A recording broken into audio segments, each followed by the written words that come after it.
dareenka jacayl waa wax jira keliyana waxaa dareemi kardha qof si dhabba wax u jeclaada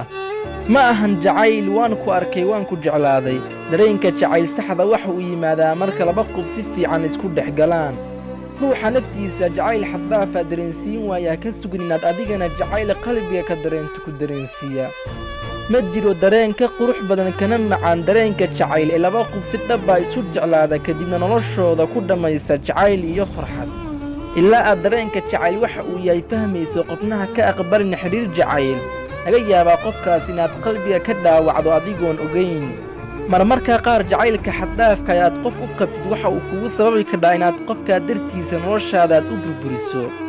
marka aad qofka aad jeceshahay si indholla'aan aad ugu dabadhacdid waxaad sababsatay in xidhiirkaaga la jaro ruuxa hadalkaaga ka garan waaya xaaladdaad ku sugan tahay ama qalbiga ka dareemi waaya kadibna ku weydiiya xaalad caafimaad ruuxaasi ma ahan ruuxa qalbigaad ka